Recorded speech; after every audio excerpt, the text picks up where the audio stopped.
Hello good morning and welcome back friends. आप देख रहे हैं पेसर एजुकेशन यूट्यूब चैनल। आज के इस वीडियो में बात करेंगे 14 अप्रैल से रिलेटेड जितने भी इंपॉर्टेंट करंट अफेयर्स बनती हैं सारी इस वीडियो में कंप्लीट करेंगे। साथ ही काफ़ी सारे एक्स्ट्रा फैक्ट भी यहाँ पर डिस्कस करेंगे। सो पूरे लेसन को ध्यान से और लास्ट तक आप जरूर देखिएगा। इसकी PDF आप डाउनलोड कर सकते हैं नीचे वीडियो के डिस्क्रिप्शन में से। तो देखिए, सबसे पहले हम बात कर लेते हैं जो लास्ट वीडियो की क्विज थी आपके लिए। क्वेश्चन था कि बीते दिनों भगवंत मान को किस राज्य के नए मुख्यमंत्री के रूप में चुना गया था, किस राज्य के नए मुख्यमंत्री के रूप में इन्होंने शपथ ली है। तो करेक्ट आंसर आपका यहाँ पर था पंजाब। कौन सा था? पंजाब। चलिए अब बात करते हैं यहाँ पर आज की करंट अफेयर्स की। पहला अपडेट आपके सामने है, भारत द्वारा वर्ष 2023 में आयोजित होने वाले G20 शिखर सम्मेलन के लिए किसको मुख्य समन्वयक नियुक्त किया गया है? तो करेक्ट आंसर होगा जो यहाँ पर हमारे विदेश मंत्री हैं हर्षवर्धन श्रृंखला।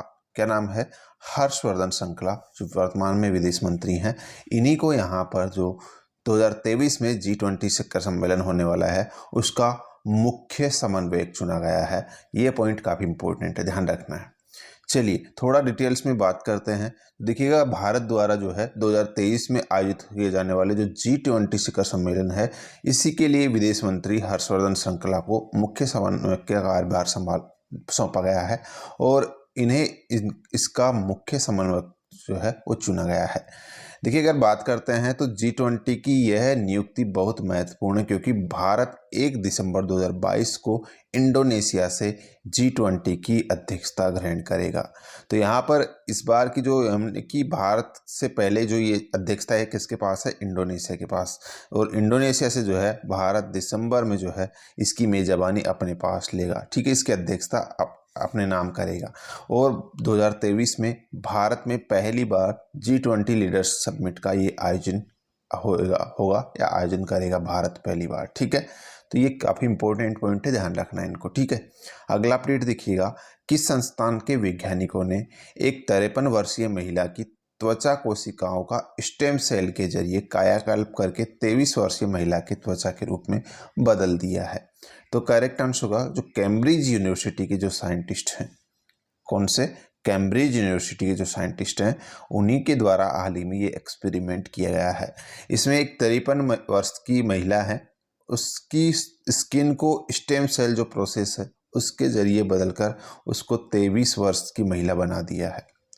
ये काफ़ी इंपॉर्टेंट है। देखिए, कुछ लोग कुछ हो रहे होंगे कि हम भी ऐसा कर लेंगे तो कभी बूढ़े होंगे नहीं। बाकी देखिएगा, देखिए ये जो मतलब कि जो प्रोसेस है इसके बारे में थोड़ा सा जान लेते हैं, ऐसा कैसे होता है। ठीक है, देखिएगा, स्टेम सेल प्रोसेस के जरिए ये पॉसिबल हो पाता है ये चीज़ें। ठीक है, स्टेम सेल होता क्या है?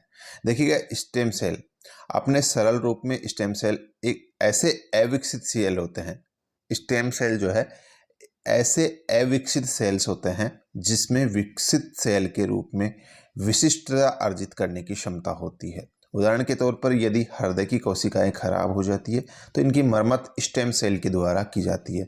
इसी प्रकार यदि आंख के जो कॉर्निया की कोशिकाएं हैं वो खराब हो जाती है तो उन्हें भी स्टेम सेल्स के द्वारा विकसित या प्रत्यारोपित किया जा सकता है। तो स्टेम सेल्स जो है कुछ अविकसित जो है कोशिकाएं होती हैं जिनको डेड सेल्स की जगह प्रतिस्थापित कर दिया जाता है। और यानी कि आपकी जो भी डेड सेल्स होती है स्किन के अंदर, आपके हाथ की कोई डेड सेल्स हैं या फिर जो मतलब कि चेहरे की जो डेड सेल्स हैं उनको यहाँ पर जो स्टेम सेल्स हो उनके द्वारा जो है प्रतिस्थापित कर दिया जाता है। इसलिए जो है वो नई कोशिकाएं आती है और नई कोशिका से हम जवान दिखने लगते हैं। तो यही था आपका स्टेम सेल प्रोसेस।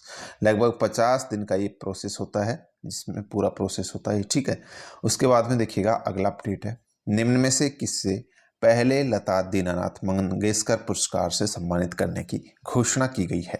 तो करेक्ट आंसर होगा आपका यहाँ पर प्रधानमंत्री नरेंद्र मोदी। देखिएगा, ये पहला लता दीनानाथ मंगेशकर पुरस्कार है। कौन सा? पहला, जो किसको दिया जा रहा है? प्रधानमंत्री नरेंद्र मोदी। 24 अप्रैल को ये दिया जाएगा इनको। और यहाँ पर देखिए, अगर बात करते हैं तो एक जो अनुभवी प्रसिद्ध जो गायिका लता मंगेशकर जी, उन्हीं की स्मृति में इसको जो है स्थापित किया गया है। और जो ये मतलब कि मास्टर दीनानाथ मंगेशकर जो इसके गायिका की जो लता मंगेशकर इनके पिता की 80वीं पुण्यतिथि है, उसी के उपलक्ष्य में जो है 24 अप्रैल को ये प्रधानमंत्री को प्रदान किया जाएगा। ठीक है, उसके बाद में देखिएगा अगला अपडेट है, राष्ट्रपति रामनाथ कोविंद ने हाल ही में किस राज्य में 5 दिवसीय माधवपुर मेले का उद्घाटन किया है? ये आपका गुजरात के अंदर है। माधवपुर मेला गुजरात में लगता है, ध्यान रखिएगा, इंपॉर्टेंट है, जिसका हाल ही राष्ट्रपति द्वारा उद्घाटन किया गया है। ठीक है, अगला अपडेट, नीति आयोग द्वारा जारी राज्य ऊर्जा और जलवायु सूचकांक के संदर्भ में सही मिलान कौन सा है?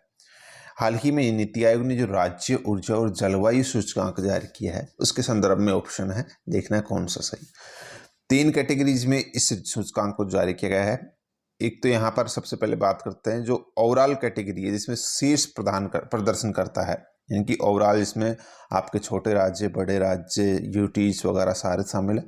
उसमें आपका टॉप पर रहा है गुजरात, फिर दूसरे नंबर पर रहा है केरल और तीसरे पर रहा है आपका पंजाब। ये टॉप 3 स्टेट्स हैं ओवरऑल कैटेगरीज में। आप अगर इस छोटे राज्य कैटेगरीज में अगर बात करते हैं इसको, तो छोटे राज्य कैटेगरी में आपसे पूछा जाता है टॉप पर कौन है, तो पहले स्थान पर छोटे राज्य कैटेगरी में गोवा है, फिर त्रिपुरा है और फिर मणिपुर है। ठीक है, ये भी आपका सही है। उसके बाद में देखिएगा तीसरा है असंतोषजनक प्रदर्शन, या फिर आप कह सकते हो कि अंतिम पोजीशन में इसमें कौन सा राज्य रहा है। ठीक है, तो अंतिम पोजीशन में जो है इसमें छत्तीसगढ़ रहा है, मध्य प्रदेश रहा है और झारखंड रहा है। ये टॉप 3 स्टेट्स हैं जो इस सूचकांक में सबसे नीचे रहे हैं। ठीक है, तो आपके तीनों के तीनों ऑप्शन यहाँ पर सही है, तो करेक्ट आंसर क्या हो जाएगा? उपरोक्त सभी सही है। ठीक है, अगला अपडेट, हाल ही में किस राज्य में पेरियार मेमोरियल समथुवपुरम का उद्घाटन किया गया है? तो ये आपका तमिलनाडु में किया गया है। कहाँ पर? तमिलनाडु में। अगला अपडेट देखिएगा, आईपीएल के इतिहास में सबसे तेज 100 सिक्स लगाने वाले भारतीय खिलाड़ी निम्न में से कौन से बन गए हैं? सबसे तेज 100 सिक्स कंप्लीट करने वाले जो प्लेयर हैं वो हैं हार्दिक पांड्या। आईपीएल की यहाँ पे बात हो रही, ध्यान रखिएगा। कौन है? हार्दिक पांड्या, जो भारतीय प्लेयर है। नेक्स्ट है, निम्न में से कौन सा देश 2026 राष्ट्रमंडल खेलों की मेजबानी करेगा? तो ये आपकी मेजबानी सौंपी गई है ऑस्ट्रेलिया को। किसको? ऑस्ट्रेलिया को। 2026 की जो राष्ट्रमंडल है ऑस्ट्रेलिया में आयोजित होंगे। कुछ महत्वपूर्ण फैक्ट्स है इसके संबंध में जो आपको जरूर ध्यान रखना। देखिए, सबसे पहले तो यहाँ पर जो पॉइंट है वो है, इसका जो आयोजन है वो ऑस्ट्रेलिया के विक्टोरिया राज्य में किया जाएगा और पहली बार ऐसा हो रहा है कि इसे कई मल्टीपल शहरों में आयोजित किया जाएगा। अब से पहले तक इसको केवल एक पर्टिकुलर शहर में आयोजित किया जाता था, लेकिन इस बार इसमें जो है अलग अलग शहरों में इसका आयोजन किया जाएगा। जैसे कि मेलबोर्न हो गया ऑस्ट्रेलिया में जिलांग हो गया, बेडिंगो, बेलरेट और गिप्सलैंड, ये शहर इसमें शामिल होंगे। यहाँ पर देखिएगा, इसी के संदर्भ में एक और बड़ी घोषणा हुई है। हाल ही में जो प्रारंभिक सूची जारी की गई है, ठीक है, खेलों की जो सूची जारी की गई है, उसमें T20 क्रिकेट सहित 16 खेलों की सूची जारी की गई। यानी कि जो खेल इसमें आयोजित किए जाएंगे उसमें टोटल 16 खेलों को इस बार जो पहली सूची जारी की गई इसमें कंबाइंड, मतलब इसमें इनको लिस्ट किया गया है और T20 क्रिकेट भी इसमें शामिल है। यहाँ पर देखिएगा और कुछ फेरबदल हुए हैं। इस बार इस सूची के अंदर जो है इन्होंने इस गेम्स में निशानेबाजी को, तीरंदाजी को और कुश्ती को जो है शामिल नहीं किया है। किसको? निशानेबाजी, तीरंदाजी और कुश्ती को जो है इसमें शामिल नहीं किया गया है। और कुश्ती, निशानेबाजी जैसे खेलों में पिछले कई संस्करणों में भारत का सर्वश्रेष्ठ प्रदर्शन रहा है। तो इस बार ये काफ़ी जो है मतलब कि मायूसी की बात होगी भारत के लिए। भारत इस बार काफ़ी मायूस है कि जो महत्वपूर्ण जो इनका जिनमें भारत एक काफ़ी शीर्ष प्रदर्शन करता था, उन खेलों को इस बार इसमें शामिल नहीं किया जा रहा है। हो सकता है अभी यहाँ पर जो है कर लिया जाए आगे, लेकिन इस अभी जो सूचना जारी की गई है उसमें इनको शामिल नहीं किया गया है। नेक्स्ट यहाँ पर देखिएगा, एशियाई विकास बैंक जो ADB है, इसने किस राज्य में विकास परियोजनाओं का समर्थन करने हेतु भारत के साथ $2 मिलियन अमेरिकी डॉलर के ऋण समझौते पर हस्ताक्षर किए हैं? तो ये जो समझौता हुआ है ये आपका नागालैंड के साथ। देखिए, जो ADB है, एशियाई विकास बैंक, इसने नागालैंड में विकास परियोजनाओं का समर्थन करने के लिए ही ये $2 मिलियन अमेरिकी डॉलर के ऋण समझौते पर हस्ताक्षर किए हैं। नेक्स्ट देखिएगा, संयुक्त राष्ट्र खाद्य और कृषि संगठन और आर्बर डे फाउंडेशन ने किस दिन को या फिर किसको 2021 tree city of the world के रूप में मान्यता दी है?